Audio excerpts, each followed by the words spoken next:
Bitcoin right now prepares for the biggest bust since the Kim Kardashian home movie featuring Ray J. The banking sector absolutely clutches onto their cheeks as expectations arise that this is only the beginning. And what if I told you that the real bust hasn't even gotten started? Right now, there's new evidence forming that the bust is yet to come. And as we sit and we watch the current developments in the macroeconomic sector in the world, the financials are truly astounding. And there are a trillion things that are absolutely very important that we're going to be jumping into before we look at these Bitcoin charts, which are just equally as interesting as well. First statement by Goldman Sachs here saying, we expect the Fed to pause in just a few days and begin that pivot this week because of stress in the banking system. And this is the really big heavy hitter news of this week that we're going to be seeing in just 2 days here. What the FOMC meeting will telegraph to everyone, what Jerome Powell himself will telegraph. Will he be dovish, hawkish? Will they go with a 25 basis point hike as was almost guaranteed a week and a half ago, if not even a 50 basis point a week and a half ago? Now the question is, again, as I'm sure many of you know, will we get a complete pause/pivot, or will we get that 25 basis point hike? Because a 50 basis point hike is pretty much out of the question at this point. If we would get a 50 basis point hike, my goodness, things would be completely bananas. If that would happen, lock your doors and grab your favorite sock, because things would never be the same ever again. Here's what we see: the Fed's balance sheet. Okay, just look at this. This is big. And several major banks announced coordinated action to increase dollar liquidity provision in the global market through swap lines. A totally normal thing to be happening on a Sunday evening when this was announced, right? Absolutely not. That is not normal at all. We have the U.S. Federal Reserve, Bank of Canada, Bank of England, Bank of Japan, Swiss National Bank, and the European Central Bank. Johnny Litecoin says here, let me translate this for everyone. It means they are in deep doo-doo. And to summarize the banking system right now, I would agree. Absolutely deep doo-doo is the only way to summarize this. And very interestingly, the European Central Bank's president, Lagarde, she said here, forecasts are made more uncertain by market tensions, and as well, the euro area banking sector is strong. Why do they keep telling us this? Because it's not strong. Let's be honest, right? If you have banks, people in charge of all these financial institutions and conglomerates or whatever you want to call it, you have these people coming out on a Sunday evening, on a Monday morning, constantly saying, hey guys, we're very strong, we're very good, everything's fine. I can promise you one thing. Everything is not fine, okay? It's a big red flag. The only thing these people can do is lie. So when you hear them say, guys, don't worry about this, you should be worrying about it. Right? That's the only thing I can take away from that. Peter Sniff as well. I'll have to agree that he was critiquing the Fed quite a long time ago, and he was kind of removed off the air, but now there are people critiquing the Fed. As always, it's a little too late. After all of this has truly begun, now is not the time to really just begin paying attention. It should have been quite a long time ago, considering all of the banks and big financial players should not have been completely blindsided by this, but they seem to be. And Morgan Stanley's Michael Wilson said, the stress in the banking system marks what's likely to be the beginning of a painful and vicious end to the bear market in U.S. stocks. Stress in banking equals new bull market, ? Yeah, like why would that be the beginning of a new bull market if we're about to see the beginning of painful and vicious? I mean, first of all, I think another thing to highlight is that nobody knows what's going on, especially the people that are in charge of these institutions. And in 2008, we heard this as well. The subprime mortgage crisis is contained. Everything is good. There will be no bleed over effects and anything else. There will be no contagion. What are the chances that it stops at Credit Suisse? I think the chances of it stopping right here today and everything being peachy and good by tomorrow are basically zero. I do believe that this is the very beginning. As we talked about over the last few days, nearly 200 other institutions and banks kind of at risk of the same thing. Guys, this goes much deeper most likely than this. And it's very unlikely this is the end of the crisis. If anything, as we just read there, it's very likely the beginning of the crisis. And here we have something very important here, is that $28,000 per Bitcoin, currently roughly, is the price. And you see that Bitcoiners so far are roughly about 100 million of the population of planet Earth. And there are 7.7 billion. Granted, at least a billion of that are babies, and babies can't really buy Bitcoin unless that is a new startup idea that people are working on for babies to buy Bitcoin, but not a very likely prospect right now.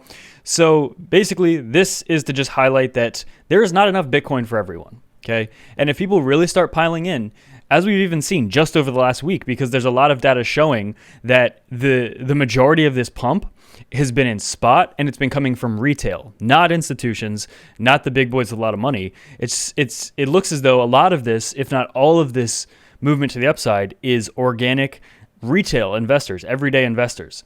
And if we would actually get even a third of this, right, there is simply not enough Bitcoin for everyone, or at least not enough Bitcoin for everyone to own an entire Bitcoin. You will just be buying fractions and fractions. And at that point, if the demand is that high, the price of Bitcoin will be hundreds of thousands, if not millions. We're talking about years down the road.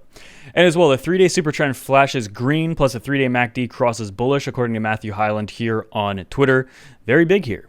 And we're going to look at another chart in a second, but also if you're going into gold because people are saying the only alternative is gold, not Bitcoin, well, China just discovered a huge gold deposit worth about $3 trillion. This can't happen with Bitcoin, right? There's even asteroids floating around space that we might be able to mine within the next decade that would make gold basically worthless. So if you're one of those people out there saying, no, forget Bitcoin, go into gold, well, maybe you should go back and live 70 years ago when that might have made sense. It doesn't make sense anymore. Stock Money Lizards here on Twitter also pointing out, which is a kind of a fractal that I believe is possible, where again, we go up to that maybe very low $40,000 range before then trading sideways and a little down. As I've been saying for months and months, very likely this is a relief rally. But again, the only thing that might change that is if this is truly a banking crisis and Bitcoin completely blows through some of these cycles. But again, I don't think we're going to new all-time highs by next month. I think it'll still take time.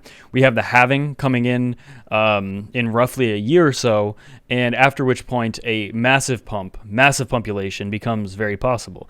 But again, this could get much more bullish if this current banking trend does continue. There's a really big white swan possibility there. But also, I find this amazing. Just a couple of years ago, the Credit Suisse CEO said he was skeptical about Bitcoin. Bitcoin was $7,000 and now it's $28,000. And now Credit Suisse no longer exists. It's getting acquired by a competitor and being bailed out by central banks. So it's just ironic, right? A couple years ago, this guy was saying Bitcoin's a big bubble. Now Credit Suisse is completely blown to bits. Basically, again, I find it hilarious. And things like this are going to keep happening. People that have been skeptical of Bitcoin in the past over and over and over get proven wrong. And I mean, the writing has been on the wall at this point. If you don't wake up to it, if you haven't woken up to it by now, I doubt you will. And then also just further corruption, Janet Yellen admitting to Congress that she and other government officials get to decide which banks are systemic and can get bailed out and which are not, and which they're basically just going to say, hey, you're kind of boned and you're going to go away. And a bunch of entities paying her over $7 million in speaking fees before her time at Treasury. Again, it's all corruption. She was paid. Let's get the grannies and grandpas out of Congress. But Italy's economic minister here also saying rising interest rates could have a detrimental effect on financial stability, and they must be carefully calibrated. This comes after just days after the ECB hiking to 50 more basis points, and just a few days before the U.S. in the FOMC meeting comes out about what they're going to do. Quantum Dom here on Twitter saying a close friend of his in the cycling industry tells me there are a large number of looming bankruptcies by highly reputable brands. It turns out they took a ton of cheap loans to finance new direct-to-consumer business units over the last decade, and now with borrowing costs reaching multi-decade highs, these companies are encountering liquidity problems at an unprecedented scale. A story we've seen before over the last week. Things could get even more turbulent over the next few quarters, very likely. And I'm still up roughly about $20,000 in profit trading this move, so if you're interested, get massive bonuses by using the links in the description below. Sign-up bonuses below, over $50,000 in sign-up bonuses when you use my links below as well. But with Bitcoin potentially just shaping up massively on this 2-week chart, you see this momentum coming in very strong on the MACD, and Bitcoin really just picking up steam, very similar to back in early 2019 for Bitcoin. This, again, I think Bitcoin, it has so much room. We've seen the explosiveness over the past week that a month ago, the perma bears would have told you is a complete fantasy. Right? A month ago, perma bears were saying, good luck getting back above 25. There were even people saying we would not get above 20K for like a year or something like that. Completely baloney, complete turkey gobble. And I think people are really underestimating how much more room this could have. We've been talking about this bump and bust pattern for a long time as well. And again, we could still see this move go up into the mid-30s easily, just with some of these more macro patterns with Bitcoin. In addition, the stock market actually is having a little bit of a bounce right here. If we go to the 1-day chart, again, it's still kind of just testing this trend line here, long-term trend line. So interesting to watch. Bitcoin has not cared about the stock market that much over the last week. But also, again, keep in mind, Bitcoin's still in the middle of a macro breakout here that could have much more room. DXY is actually collapsing below its range today. So again, further fuel potentially for the crypto markets and the stock market. And overall, it's very likely that this move over the next couple of weeks is literally just beginning right now. And we could get much more pumpy. And specifically, I'm very interested to see what happens at the FOMC meeting in just less than 48 hours as well. It is very important to watch potentially a pullback down even to this $25,000 level, a retest here. As always, people that are new to markets will always get really scared if we see something like this, but anybody that has more than 5 minutes of experience will understand that pullbacks and backtests are totally normal. We've seen them a dozen times over just the past month as we've been pumping to the upside. And take advantage of massive deposit and sign up bonuses if you're interested in trading. 0 trading fees when you sign up with my links below for spot trading. Currently, I'm up about 20,000 roughly USD trading some of this massive pump. And if it's truly the beginning of a massive pump, then the gains are still plentiful and bigger than your wildest dreams.